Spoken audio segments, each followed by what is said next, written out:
चलिए प्यारे विद्यार्थियों, आप सभी का स्वागत है आप लोग का अपने चैनल मूर्ति एकेडमी में। तो चलिए उम्मीद करता हूँ अच्छे होंगे, ठीक है। और जो भी वीडियो पीछे हो गया है उसको आप देख लिए होंगे, ठीक है। अगर जो भी नहीं देखे हैं तो कृपया जाकर उसको देख लेंगे, ठीक है। क्योंकि यहाँ से स्टार्ट हो गया आपका कंटिन्यू क्लास अब चलने वाला है। यहाँ पर क्लास अभी कभी रुकने वाला नहीं है, ठीक है। तो उम्मीद करता हूँ आप लोग जो भी लोग अगर नहीं देखे हैं तो वहाँ पर देख लेंगे। और चलिए अब स्टार्ट करते हैं अगली क्लास में। तो प्यारे विद्यार्थी, कल हम लोग पढ़ लिए थे, यानी कि इसके पिछले वाले वीडियो में हम लोग पढ़े थे, यानी कि पूरा जो भी गोलीय दर्पण था उससे रिलेटेड सारे क्वेश्चन जितना भी बनता था उस सारे चीजों को पढ़ लिए थे। यानी कि गोलीय दर्पण कितने प्रकार के होते हैं, ठीक है। तो दो प्रकार के होते हैं, कौन कौन से, तो उत्तल और अवतल, ठीक है। उत्तल अवतल के डिफिनेशन पढ़ लिए थे। इसके बाद प्रतिबिंब पढ़े थे, प्रतिबिंब किस तरह से बनता है, ठीक है। प्रतिबिंब किस तरह से बनता है, प्रतिबिंब कितने प्रकार के होते हैं, तो वो दो प्रकार के होते हैं, ठीक है। कौन कौन, तो काल्पनिक और वास्तविक। इसके बाद हम लोग पढ़ लिए थे वास्तविक और काल्पनिक दोनों में अंतर पढ़ लिए थे। यानी कि ये सारी चीजें हम कल वाले वीडियो में पढ़ लिए थे। इसके बाद फोकस दूरी, इसके बाद वक्रता त्रिज्या क्या होता है, फोकस दूरी क्या होता है, द्वारक क्या होता है, ठीक है। फोकस क्या होता है, ध्रुव क्या होता है, प्रधान अक्ष क्या होता है, ये सारी चीजें हम लोग पढ़ लिए थे, ठीक है। तो अगर ये वीडियो जो देख रहे हैं इससे पहले अगर वो वीडियो देख लेंगे तो ज्यादा बेहतर आपको समझ में आएगा।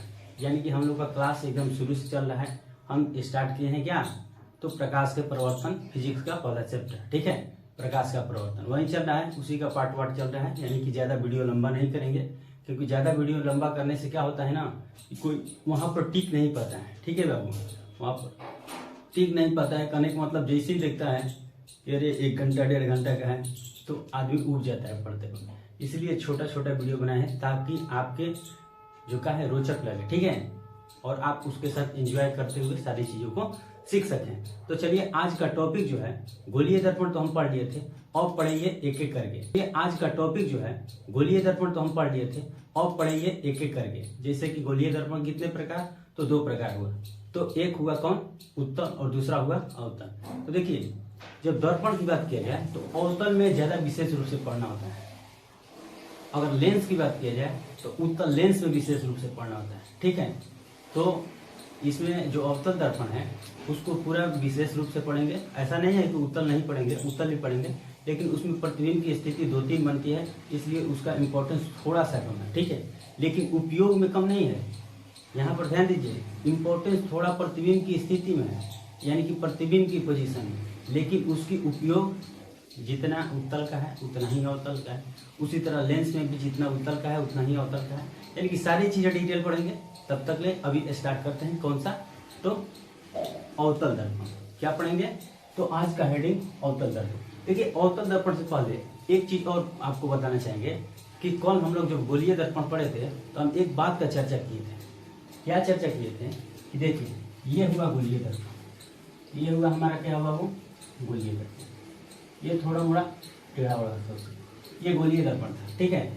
खोखले गोले का वो भाग जिसका परावर्तक सतह क्या है, अंदर या बाहर की ओर वक्रित हो। वक्रित का मतलब क्या, कि तो अंदर की ओर हो या बाहर की ओर वक्रित हो, उसे हम लोग गोलीय दर्पण कहते हैं। तो गोलीय दर्पण में चर्चा किए थे क्या चीज होता है। एक होता है कि दर्पण जो है, मान लेते हैं कि गोलीय दर्पण में 2 प्रकार के दर्पण आएगा, 2 प्रकार के हम पेंट कर दिए, ठीक ना। एक हो गया यहाँ से, अगर इसको मिटा देंगे, यहाँ से मिटा दिए तो एक हो गया उत्तल, और दूसरा को मिटा दिए यहाँ से कर दिए तो दूसरा हो गया अवतल। बातों को अच्छी तरह से समझिए, इसकी चर्चा हम कल कर लिए थे। एक हो गया इसी में उत्तल और दूसरा हो गया अवतल। तो दोनों का प्रधान अक्ष होगा, दोनों का केंद्र बिंदु होगा, दोनों का ध्रुव होगा, दोनों का फोकस होगा, दोनों का त्रिज्या होगा, ठीक है। जब बतला रहे हैं कि सर्कल है तो बीच में सेंटर में उसका केंद्र होगा, तो जिधर सर्कल घूमेगा उधर केंद्र होगा। तो देखिए इसका सेंटर, इसका सर्कल किधर होगा, तो आपको ये कि इधर सर्कल घूम रहा है, तो जब इधर घूम रहा है तो सेंटर भी इधर होगा। यानी कि हम कह सकते हैं यहाँ जब इस दर्पण की बात की जाए तो इसका इधर सर्कल घूम रहा है, इस साइड घूमेगा तो इसका केंद्र यहाँ पर होगा, ठीक है। दोनों को एक साथ कोरिलेट करके पढ़ा रहे हैं ताकि आपको कंफ्यूज नहीं होना है, ठीक है। इसका अगर इस साइड घूम रहा है तो इधर केंद्र होगा, यानी कि जिस साइड सर्कल बनेगा उसी साइड में केंद्र होगा। अगर ये इस साइड घूम रहा है तो इस साइड केंद्र होगा। बताए थे एक बात और कि जिस साइड केंद्र होगा उसी साइड क्या होगा, फोकस होगा, उसी साइड त्रिज्या होगा। तो इस साइड केंद्र घूम रहा है तो इसी साइड फोकस होगा, इसी साइड क्या होगा, त्रिज्या होगा। त्रिज्या की चर्चा क्या किए थे कि जो पोल है ये पोल का होता है। तो पोल सबसे पहले समझिए कि दर्पण के बीचों बीच प्रधान अक्ष काटता है और जहां पर दर्पण को कटेगा उसी को हम पोल बोलते हैं। ठीक है, तो यहाँ पर पोल हो गया और यहाँ से यहाँ की दूरी को त्रिज्या बोलते हैं। कहाँ से? तो पोल और सेंटर के बीच की दूरी को बाबू क्या बोलते हैं? त्रिज्या बोलते हैं। तो त्रिज्या हो गया। और फोकस के बारे में चर्चा क्या किए थे कि फोकस क्या होता है? पोल और सेंटर के मध्य में होता है, एकदम बीचों बीच होता है। पोल और सेंटर के बीचों बीच होता है। जितना दूरी पोल से फोकस की होती है उतना ही दूरी फोकस से सेंटर की होती है। मान लेते हैं कि पोल यहाँ पर है, ठीक है, पोल यहाँ पर है और ये 10 सेंटीमीटर का लाइन खींचे हैं। कितना सेंटीमीटर? 10 सेंटीमीटर। और यहाँ पर हम सेंटर लिखते हैं। ठीक है, तो 10 सेंटीमीटर की लाइन खींचे हैं और यहाँ पर सेंटर लिख दिए। तो आप बतलाइए कि यहाँ पर फोकस कहाँ होगा? तो आप कहिएगा कि जी 5 इधर से ले लीजिए और 5 इधर से, यानी कि बीचों बीच कर लीजिए। बीचों बीच यहाँ पर ये होगा, वही हम कंडीशन बतलाए थे। ठीक है, यानी कि 5 यहाँ और 5 यहाँ, यानी कि बीचों बीच। यहीं से देखकर अब आगे का टॉपिक है हम लोग का अवतल दर्पण। ठीक है, तो अवतल दर्पण को अब डिटेल देखेंगे। ठीक है, एक एक करके देखेंगे। चलिए अब देखते हैं अवतल दर्पण। अवतल दर्पण का परिभाषा बोले थे कल, यानी कि पिछले वाले वीडियो में हम लोग समझे थे कि अवतल दर्पण क्या होता है कि जिसको वो ऐसे दर्पण, वैसे गोलीय दर्पण जो अंदर की ओर धंसा हो। किस ओर धंसा हो? अंदर की ओर धंसा हो। देखिए यहाँ से हम इसको इरेज कर रहे हैं। ठीक है, एक एक करके समझिएगा। यहाँ से हम मिटा रहे हैं। ठीक है, चलिए क्वेश्चन को आप नोट डाउन कर लीजिएगा यहाँ से। चलिए, कह रहा है कि गोली अवतल दर्पण यही ना कहता है कि जो अंदर की ओर धंसा हो, अंदर की ओर धंसा हो, यही ना हुआ अवतल दर्पण। ये कौन सा दर्पण? अवतल दर्पण। इस दर्पण को अवतल दर्पण हम लोग बोलेंगे। ये होगा हमारा प्रधान अक्ष, ये होगा हमारा प्रधान अक्ष और जहां पर ये काटा दर्पण को बीचों बीच काटा उसी को हम पोल बोलते हैं, यानी कि ध्रुव बोलते हैं। ठीक है, चलिए ये अवतल दर्पण हो गया। तो जो अंदर की ओर धंसा दर्पण को अवतल दर्पण कहते हैं। अवतल दर्पण के बारे में कल चर्चा बहुत सारे किए थे। इसके बाद जो बीचों बीच होता है, यहाँ पर बीचों बीच सर्कल का आएगा, सर्कल घूमेगा तो बीचों बीच यहाँ पर आएगा, इसको सेंटर बोलेंगे। ठीक है, और सेंटर और पोल के एकदम सेंटर में भी, सेंटर और पोल के बीचों बीच एफ होता है।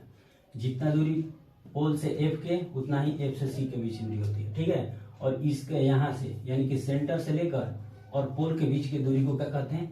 त्रिज्या बोलते हैं। ठीक है, टोटल दूरी को त्रिज्या और फोकस और पोल के बीच की दूरी को फोकस दूरी, यानी कि स्मॉल एफ से सूचित करते हैं। ठीक है, फिर से एक बार सारी चीजें हम बतला दिए।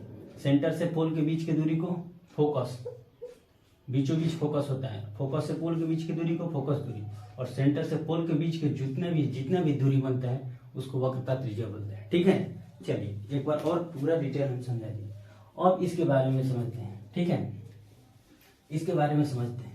अब कहता है कि अवतल दर्पण, अवतल दर्पण जिसको कनकेव मिरर कहते हैं, कनकेव से भी बतलाए थे कि कनकेव उसे कहते हैं। कनकेव मीन्स क्या होता है? गुफा, गुफा होता है अंदर की ओर, तो अंदर की ओर जो होगा उसको अवतल दर्पण कहेंगे। ठीक है, और उठल से बताए थे कि उत्तल दर्पण, उठल यानी कि उत्तल। ठीक है, चलिए अब इसमें पहले कहता है कि चिन्हों की स्थिति। अवतल दर्पण जैसे ही बनिएगा तब जैसे ही प्रतिबिंब आएगा, प्रतिबिंब बनाने को तो चिन्ह आएगा, यानी कि न्यूमेरिकल भी क्वेश्चन आप बनाइएगा तो चिन्ह हो जाएगा, यानी कि वस्तु की स्थिति आएगा, प्रतिबिंब की स्थिति आएगा, फोकस दूरी आएगा। ये कभी निगेटिव हो जाएगा, कभी पॉजिटिव हो जाएगा। ठीक है, तो ये समझ में नहीं आता है, बहुत सारे बच्चों को कंफ्यूजन रहता है हमेशा इस चीज को लेकर। देखिए आज एक ऐसे तरह से हम आपको समझाने का प्रयास करेंगे जिससे आप कभी भी नहीं भूल पाइएगा। ठीक है, चलिए मान लेते हैं कि ये अवतल दर्पण आपका हो गया। यहाँ पर बीच है, इसको मूल बिंदु मान लिए।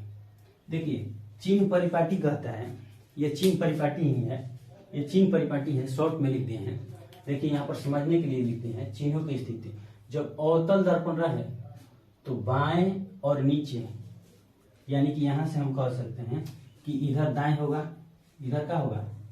दाएं होगा, दाएं होगा, और इधर क्या होगा? बाएं होगा,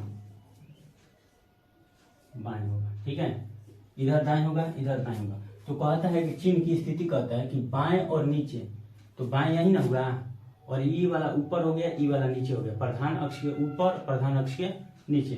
तो कह रहा है कि बाएं और नीचे ऋणात्मक होता है, यानी कि जो भी चीजें यहाँ पर आएगी, यानी कि यहाँ पर कौन है?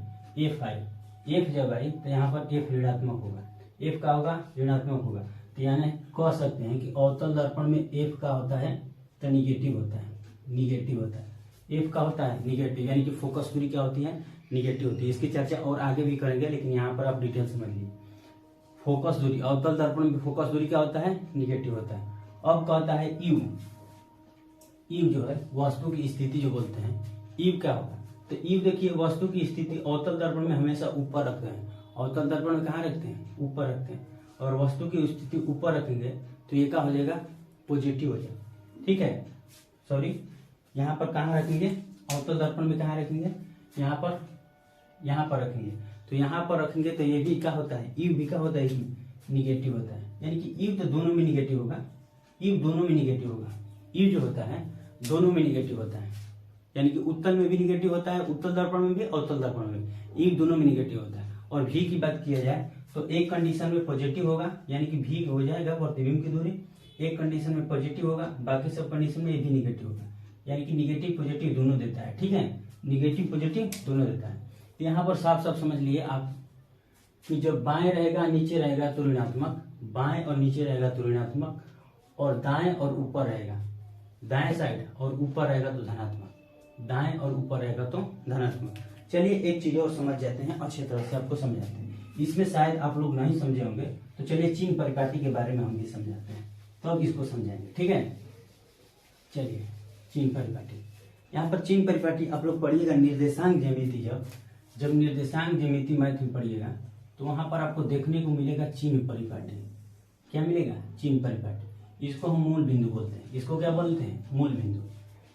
यहाँ से इधर हुआ, इधर हुआ, ऊपर हुआ, नीचे हुआ, यानी कि ये जो होता है ऊपर वाला ये धनात्मक होता है,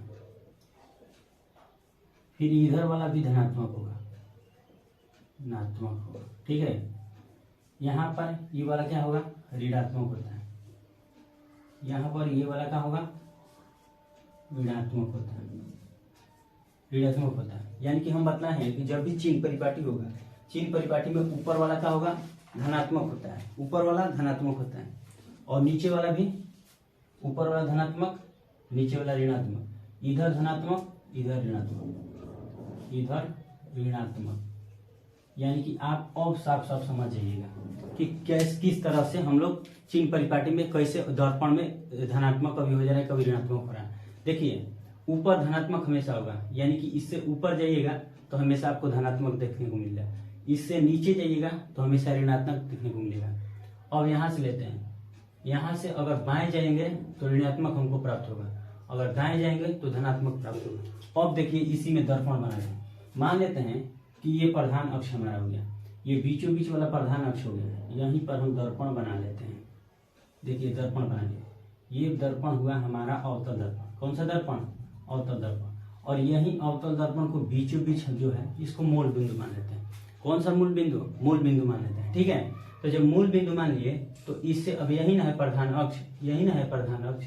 तो बताए थे कि प्रधान अक्ष के जब भी बाएं जाएंगे तो ऋणात्मक मिलेगा। देखिए बाएं आ रहे हैं तो ऋणात्मक मिल रहा है, बाएं का मिल रहा है ऋणात्मक, यानी कि यू भी हमें ऋणात्मक होगा, और एफ भी होता है यहाँ पर, तो एफ भी हमें क्या मिलेगा, ऋणात्मक मिलेगा, निगेटिव।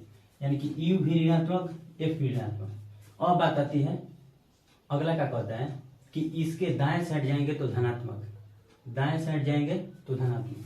देखिए दाएं साइड गए तो धनात्मक, तो धनात्मक। एक स्थिति में यहाँ पर जब अवतल दर्पण पढ़ेंगे तो एक स्थिति में प्रतिबिंब इधर बनता है, इधर बनता है, तो उस समय भी का हो जाएगा, पॉजिटिव हो जाएगा, भी का हो जाएगा, पॉजिटिव हो जाएगा। और बाकी समय में भी का हो जाएगा, यानी कि पॉजिटिव निगेटिव भी दोनों देता है। अब आप लोग अच्छी तरह से समझ गए होंगे कि इधर आएंगे, यानी कि इधर आएंगे तो ऋणात्मक, नीचे भी आएंगे तो ऋणात्मक, नीचे आएंगे तो ऋणात्मक, दाएं जाएंगे तो धनात्मक, और ऊपर दाएं के ऊपर जाएंगे तो धनात्मक। ठीक है, चलिए उम्मीद करता हूँ ये आप लोग समझ गए। ठीक है, चलिए अब आगे बढ़ते हैं। अब अगला कहता है चिन्हों की स्थिति देखें।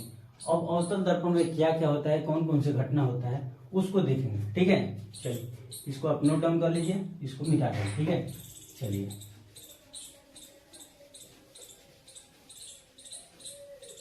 अब आगे बढ़ते हैं। अगला कहता है, देखिए यहाँ पर है तीसरा कंडीशन, चौथा कंडीशन और पांचवा कंडीशन। ठीक है। यहाँ पर कह रहे पहला कि यह किरणों को अभिसारित करता है, यानी कि एक जगह पर मिलाता है। ये किरणों को क्या करता है? अभिसारित करता है। देखिए अभिसारित कर रहा है, क्या कर रहा है? अभिसारित कर रहा है, यानी कि एक जगह किरणों को क्या कर रहा है? बटोर रहा है, एक जगह किरणों को एकत्रित कर रहा है। इसको क्या बोलेंगे? इसीलिए इसको अभिसारी दर्पण कहते हैं। कौन सा दर्पण? अभिसारी दर्पण। अभिसारी दर्पण किसको कहते हैं? तो अवतल दर्पण को, अवतल दर्पण को अभिसारी दर्पण कहते हैं। क्योंकि ये क्या करता है कि जो किरण है उसको एक जगह मिलाने का कोशिश करता है, ये एक जगह मिलाता है। ठीक है, किरणों को क्या करता है? एक जगह मिलाता है, इसीलिए इसको क्या कहते हैं? अभिसारी दर्पण भी कहते हैं। किसको? अवतल दर्पण को। दूसरा समझते हैं, अवतल दर्पण में एक नीचे की तरफ होता है, एक नीचे की तरफ होता है एवं बाएं होता है। एवं कहाँ होता है? बाएं होता है, इसलिए यह ऋणात्मक होता है। अभी ना बताए हैं कि ये हो गया हमारा अवतल दर्पण, ये हो गया हमारा अवतल दर्पण, ये मुख्य अक्ष हो गया। यहाँ पर हम मूल बिंदु मान लिए किसका? चिन्ह परिपाटी का मूल बिंदु मान लिए। अगर यहाँ पर ऊपर जाइएगा तो आपको धनात्मक मिलेगा, इधर जाइएगा तो धनात्मक मिलेगा, धनात्मक मिलेगा। अगर नीचे आते हैं तो ऋणात्मक प्राप्त होगा, ऋणात्मक प्राप्त होगा। अगर इधर भी जाते हैं तो ऋणात्मक प्राप्त होगा। यही तो बताए हैं कि जब नीचे आइएगा तो ऋणात्मक, ऊपर इधर आइएगा तो ऋणात्मक, ऊपर इधर जाइएगा तो धनात्मक, ऊपर इधर जाइएगा तो धनात्मक। तो हमारा फोकस यहीं पर है, फोकस यहीं पर है, तो फोकस दूरी यहाँ पर होगा। तो फोकस दूरी इसीलिए क्या होता है? ऋणात्मक होता है। बाएं होता है इसलिए ऋणात्मक होता है। ये यहाँ पर होगा तो ये भी क्या होगा? ऋणात्मक होगा। तो ये साइड वाला ऊपर नीचे दोनों क्या होता है? ऊपर भी ऋणात्मक, नीचे भी ऋणात्मक। इस साइड ऊपर यानी कि नीचे ऋणात्मक, लेकिन ऊपर दोनों वाला क्या होता है? धनात्मक होता है। आप चीजों को अच्छी तरह से समझ सकते हैं। ठीक है, चलिए अगला कंडीशन, यानी कि ये हम समझ लिए बाएं होता है इसलिए क्या होता है? ऋणात्मक होता है, इसलिए यह ऋणात्मक हुआ। ठीक है, चलिए अगला कहता है कि अवतल दर्पण में प्रतिबिंब वास्तविक एवं काल्पनिक दोनों बनता है। अब देखिए प्रतिबिंब की बात किया जाए तो अवतल दर्पण में प्रतिबिंब वास्तविक, और यहाँ पर देखिए ये सब नोट डाउन करते रहिएगा। ठीक है, चलिए अवतल दर्पण में कह रहा है कि प्रतिबिंब वास्तविक एवं काल्पनिक दोनों बनता है। देखिए अवतल दर्पण में हम बताएंगे जो प्रतिबिंब की स्थिति में आएंगे कि 6 तरह का प्रतिबिंब बनता है। वो 6 कौन कौन सा बनता है अब वहां पर चर्चा करेंगे, लेकिन अभी हम थोड़ा सा चर्चा कर देते हैं। ठीक है, थोड़ा सा चर्चा करते हैं। देखिए यहाँ पर एक कंडीशन है, जब वस्तु को फोकस और पोल के बीच में रखेंगे तो इसका प्रतिबिंब जो है यहाँ पर बनता है। इसका प्रतिबिंब कहाँ बनता है? यहाँ पर, यानी कि इधर बनता है। इधर प्रतिबिंब बनता है, इधर बनता है, इधर बनता है, यानी कि दर्पण के पीछे बनता है। जब दर्पण के पीछे बनेगा तो कौन सा बनेगा? काल्पनिक हो जाएगा। और बाकी सब कंडीशन में दर्पण के आगे बनता है, तो आगे वाला चीज वास्तविक होगा। ठीक है, आगे वाला चीज वास्तविक होगा। तो एक कंडीशन में पीछे बनता है, बाकी सब कंडीशन में आगे बनता है। तो इसीलिए इसमें कहा जाता है कि अवतल दर्पण में जो प्रतिबिंब बनता है कौन सा बनता है? वास्तविक और काल्पनिक दोनों बनता है। वास्तविक बनेगा और काल्पनिक भी बनेगा। ठीक है, अगला कहता है यह सामान्यतः, यानी कि सामान्यतः उल्टा एवं बड़ा प्रतिबिंब बनाता है। सामान्यतः, हमेशा नहीं लेकिन ज्यादातर कब बनेगा? ज्यादातर बनेगा उल्टा एवं बड़ा, ज्यादातर उल्टा एवं बड़ा। ऐसा नहीं है कि छोटा प्रतिबिंब नहीं देता है अवतल दर्पण, छोटा भी देता है, लेकिन ज्यादातर क्या बनता है?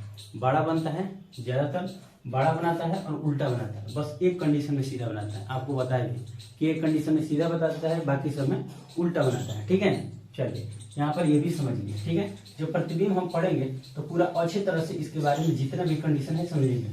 ठीक है, कि किस तरह से उल्टा बना रहा है, कब छोटा बना रहा है, कब बड़ा बना रहा है, कब काल्पनिक बना रहा है, कब सीधा बना रहा है, कब वास्तविक बना रहा है। ठीक है, चलिए अगला है कि अवतल दर्पण में बने प्रतिबिंब वास्तविक एवं आभासी दोनों होते हैं। अभी तुरंत चर्चा की है कि एक कंडीशन है अवतल दर्पण में, एक कंडीशन है जहाँ की प्रतिबिंब कहाँ बनता है? आभासी बनता है, यानी कि दर्पण के पीछे बनता है, यहाँ पर बनेगा, यहाँ पर बनेगा। ठीक है, बाकी सब कंडीशन में इधर बनता है, यानी कि वास्तविक बनता है। एक कंडीशन में पीछे बनता है जो कि काल्पनिक बनता है, बाकी सब में वास्तविक, यानी कि इसमें दोनों। तो क्वेश्चन आ जाएगा कि अवतल दर्पण में कैसा प्रतिबिंब बनता है? वास्तविक, आभासी, दोनों, इनमें से कोई नहीं। तो हम लोग लिखेंगे क्या, दोनों, क्योंकि दोनों तरह के प्रतिबिंब बना रहा है। ठीक है, वास्तविक और काल्पनिक दोनों बना रहा है। ठीक है, चलिए यहाँ पर भी आप समझिए। और बाबू हम लोग देखते हैं अवतल दर्पण में किरणों का व्यवहार।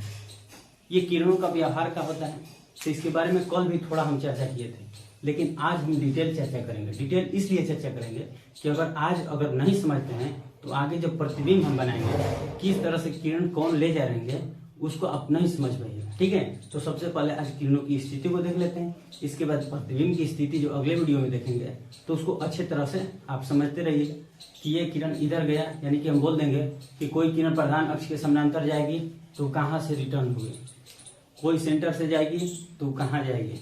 तो ये किरणों का व्यवहार है। ठीक है, तो आइए किरणों का व्यवहार के बारे में समझते हैं। ठीक है, चलिए 3-4 कंडीशन इसमें बनता है।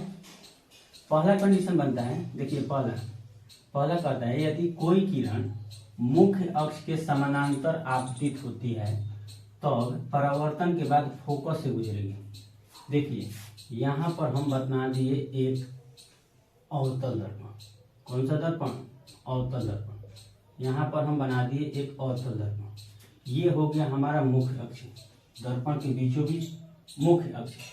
यहाँ पर एम, इसको क्या बोलते हैं, द्वारक बोलते हैं। जैसे कि जानते हैं कि यहाँ से यहाँ की चौड़ाई को हम लोग क्या बोलते हैं, द्वारक। तो चलिए बाबू देखते हैं किसको। अब देखेंगे सारी चीज़ों को पढ़ लिए, अब पढ़ेंगे किसका, अवतल दर्पण में किरणों का व्यवहार। ठीक है, तो अवतल दर्पण में किरणों का व्यवहार को देखते हैं। ठीक है, चलिए पहला कहता है कि यदि कोई किरण मुख्य अक्ष के समानांतर जाती है, जब कहता है पहला किरण कि कोई किरण मुख्य अक्ष के समानांतर आपतित होती है तब परावर्तन के बाद फोकस से होकर गुजरेगी। देखिए जो अवतल दर्पण है ना, इसमें 3-4 कंडीशन आएगा। एक मुख्य अक्ष के समानांतर जाएगी तो फोकस से होकर गुजरेगी, एक फोकस से आपतित होगी तो मुख्य अक्ष के समानांतर गुजरेगी, तीसरा केंद्र से होकर जाएगी और केंद्र पर ही क्या करेगी, वापस आ जाएगी, और चौथा होता है कि जब कोई प्रकाश की किरण थीटा कोण से आपतित होती है ध्रुव पर तो परावर्तन के बाद भी ध्रुव पर थीटे कोण से परावर्तित हो जाती है। ठीक है, तो पहला कंडीशन समझते हैं। पहला कंडीशन देखिए कहता है, यहाँ पर लिख देते हैं कि पहला। ठीक है, यहाँ पर हम बना लिए बाबू कौन सा दर्पण, तो अवतल दर्पण। यहाँ पर बना लिए हम अवतल दर्पण। अवतल दर्पण में हम मुख्य अक्ष लिख लिए, यहाँ पर हो गया पोल, यहाँ हम मान लिए सेंटर, और यहाँ दोनों के बीच में फोकस हो गया। ठीक है, चलिए तो यहाँ पर हम बतलाए हैं कि पहला कहता है कि जब कोई किरण प्रधान अक्ष के समानांतर आपतित होती है, यही ना प्रधान अक्ष है, इसके समानांतर हम लोग आपतित कर रहे हैं, आपतित कर दिए। ठीक है, आपतित कर दिए। जब प्रधान अक्ष के समानांतर आपतित कर दिए तो यहाँ तो है दर्पण, दर्पण के बाद जाएगा नहीं उधर, क्योंकि वहाँ किया गया है पेंट, यानी कि पॉलिश किया हुआ है। तो जब आगे नहीं जाएगा तो कहीं ना कहीं लौटेगा, तो जब भी लौटेगा ना वो, जब परावर्तन होगा तो ये फोकस से होकर गुजरेगा, यानी कि फोकस यही ना है, इसी से होकर क्या करेगा, गुजर जाएगा फोकस से। तो यही कहता है पहला कि जब कोई किरण प्रधान अक्ष के समानांतर जाती है तो दर्पण से परावर्तन के बाद फोकस से होकर गुजरती है। समझ गए आप लोग। चलिए उम्मीद करता हूँ अच्छे तरह से समझ लिए होंगे। ठीक है, चलिए सेकंड कंडीशन देखते हैं। सेकंड कहता है, यानी कि दूसरा कंडीशन कहता है, चलिए दूसरे को देखते हैं। जो भी हम बना रहे हैं फिगर उगर, ये आप लोग बनाते चलिए। ठीक है, चलिए इसको क्या कर दिया, बनाते चलिए। अब दूसरा देखते हैं। दूसरा कहता है कि यदि कोई किरण फोकस से होकर गुजरेगी, फोकस पर या फोकस से आपतित होती है तो दर्पण से परावर्तन के बाद मुख्य अक्ष के क्या करेगी, समानांतर गुजरेगी। ठीक है, अब बताए हैं ना कि जब भी 4 कंडीशन बनता है तो पहला कंडीशन मुख्य अक्ष के समानांतर तो फोकस से, दूसरा फोकस से तो मुख्य अक्ष के समानांतर। तो यहाँ पर फिर हम बनाते हैं कौन सा दर्पण, अवतल दर्पण। बना लिए अवतल दर्पण। ठीक है, ये मुख्य अक्ष हो गया, ये हमारा पोल हो गया, ये हमारा एफ हो गया, और ये हमारा सी हो गया। अब दूसरा कंडीशन कहता है कि जब कोई किरण फोकस से होकर आपतित होती है तो दर्पण से परावर्तन के बाद मुख्य अक्ष के समानांतर जाएगी। तो देखिए फोकस से हम आपतित कर रहे हैं, कोई किरण को फोकस से आपतित कर रहे हैं। ठीक है, फोकस से आपतित कर रहे हैं, ये फोकस से आपतित हुई, और यहाँ है दर्पण, दर्पण से टकराएगी, और टकराने के बाद मुख्य अक्ष की क्या करेगी, समानांतर गुजरेगी। दर्पण से टकराई और टकराने के बाद ये मुख्य अक्ष है, मुख्य अक्ष की क्या करी, समानांतर गुजरी। यानी कि दूसरा कंडीशन में यहाँ आप लोग अच्छी तरह से समझ लिए होंगे। समझ गए ना। चलिए अब तीसरा कंडीशन समझते हैं। तीसरा कंडीशन कहता है जब कोई प्रकाश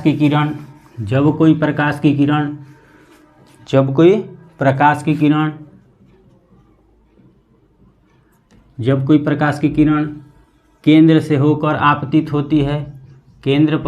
होती है तो दर्पण से परावर्तन के बाद वो केंद्र पर ही वापस लौट जाती है, यहाँ पर हमारा केंद्र हो गया।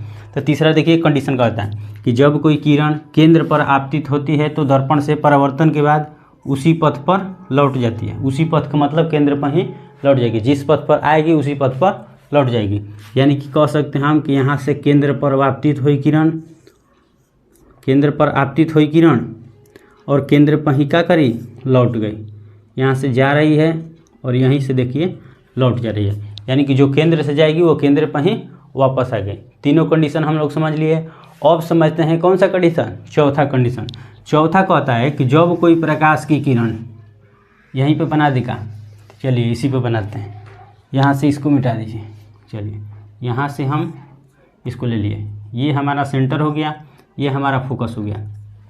चौथा कंडीशन कहता है, यहाँ पर आप लिख सकते हैं चार लिख लीजिए, ठीक है ना। चलिए चौथा कंडीशन क्या कहता है कि जब प्रकाश की किरण ध्रुव पर आपतित होती है, ध्रुव यही ना है, ध्रुव बिंदु पर आपतित होती है थीटा कोण से, तो दर्पण से टकराने के बाद जब परावर्तित होती है तो भी थीटे कोण से परावर्तित हो जाती है। यानी कि हम कह सकते हैं कि यहाँ से कोई किरण आ रही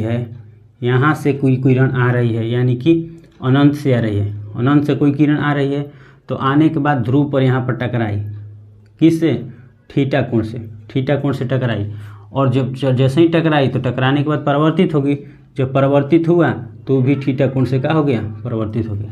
यानी कि हम चारों कंडीशन को समझ लिए, ठीक है। थीटा कोण से आया और परिवर्तित हो गया। यही सारी जो भी स्थितियां हैं इसकी, यही सारी स्थितियां कहीं ना कहीं प्रतिबिंब बनाने में काम करेगी, ठीक है। तो इसको अच्छे तरह से समझ लिए होंगे, ठीक है, उम्मीद करता हूँ। चलिए अब इसके बाद देखते हैं दर्पण के उपयोग। ये दर्पण है कौन सा, अवतल, तो इसका कहीं ना कहीं उपयोग भी होगा। तो कहाँ कहाँ इसका उपयोग होगा उसको देखते हैं। तो देखिए पहला उपयोग कहता है कि गाड़ियों के हेडलाइट में इसका उपयोग होता है। किसके, तो गाड़ी के हेडलाइट में। एक होता है गाड़ी के हेडलाइट और दूसरा होता है गाड़ी के साइड मिरर। साइड मिरर का मतलब हो गया कि पीछे अगवा ऐनकवा होता है, उसको साइड कहते हैं। गाड़िया के ड्राइवरवा के पीछे बगलिया में ऐनक होता है, उसको क्या कहते हैं, साइड कहते हैं। तो साइड मिरर में तो उसमें उत्तल दर्पण का होता है, तो उसकी चर्चा हम नहीं कर रहे हैं। हम चर्चा किससे कर रहे हैं, अवतल का। तो गाड़ी के हेडलाइट के मतलब देखेंगे गाड़ी के जहाँ बल्ब जलता है ना, नीचे में बल्ब जलता है तो वहाँ पर कटोरी जैसा आपको शेप दिखेगा, यानी कि कटोरी जैसा शेप दिखेगा, उसी में इतनी को छोटी वो बल्ब और आता है, वहीं जलता है, जिससे क्या होता है, गाड़ी का प्रकाश होता है, जलता है।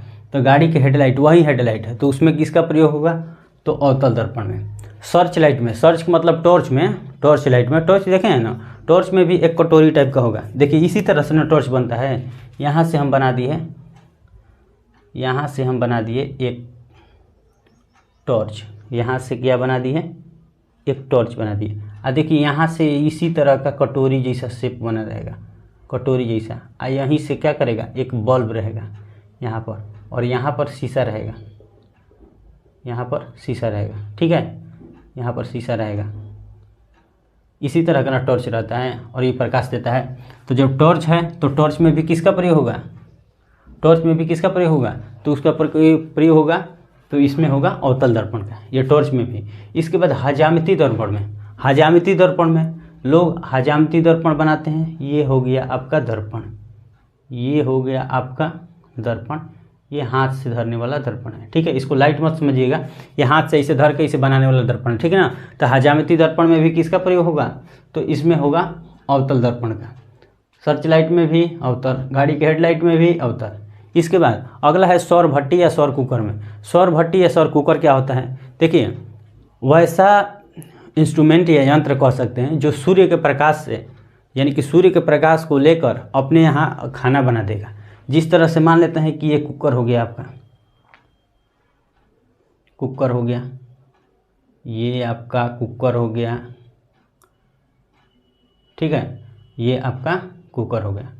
तो कुकर को यहाँ पर प्लेट लगा दिया, यहाँ पर क्या लग गया, यहीं पर प्लेट लग गया, यहाँ पर ये प्लेट लग गया और यहीं पर सूर्य का प्रकाश क्या करेगा, आएगा और सूर्य को प्रकाश जैसे ही आएगा तो ये खाना बनाने लगेगा। क्या करेगा, खाना बनाने लगेगा। यानी कि कह सकते हैं हम कि सूर्य का प्रकाश में किसका उपयोग होता है, यानी कि सौर भट्टी में या सौर कहते हैं कि सूर्य कुकर में किसका उपयोग होता है, तो सूर्य का प्रकाश का, तो वहीं होता है अवतल दर्पण। क्योंकि ये आप देखे होंगे अभी ने पीछे पढ़े हैं हम लोग कि ये अभिसारित करता है, किरणों को एक जगह क्या करता है, बटोरता है। जब किरण को एक जगह बटोरेगा तभी ना यहाँ पर मान लेते हैं कि किरण यहाँ पर सौर प्लेट लगा है, तो सौर प्लेट लगा है तो सौर प्लेट को क्या आवश्यकता है, सूर्य के प्रकाश को, तो एक जगह मोड़कर एक जगह लाकर यहाँ पर दे रहा है, जिससे कुकर में जो खाना का हो रहा है, बन जा रहा है। तो यहाँ पर सौर भट्टी या सौर कुकर में इसका उपयोग होता है। अब आगे उपयोग है कि देखे होंगे कि डॉक्टर, आप लोग कहीं हॉस्पिटल में गए होंगे, आँख के ज़्यादातर देखे होंगे, आँख में जाइएगा, कान, गला, नाक, दांत, यानी कि इसमें जाइएगा ना तो एक लीलारा पर ऐसे बांधे रहता है रबर टाइप के, एक लीलार पर ऐसे मैंने हेडवा पर फोरहेडवा इस पर ऐसे बल्ब टाइप का बांधे रहता है, ऐसे देखता है, ऐसे तकता है, ठीक ना। तो वो दर्पण जो उसमें लगा होता है ना, वो अवतल दर्पण लगा होता है। उसमें कौन सा दर्पण, अवतल, क्योंकि अवतल दर्पण में पढ़े हैं ना कि अवतल दर्पण में कोई भी इमेज बड़ा बनाता है, क्या बनाता है, बड़ा वस्तु देखने के लिए अवतल दर्पण का, कि इसका प्रतिबिंब बड़ा बनाता है, ठीक है।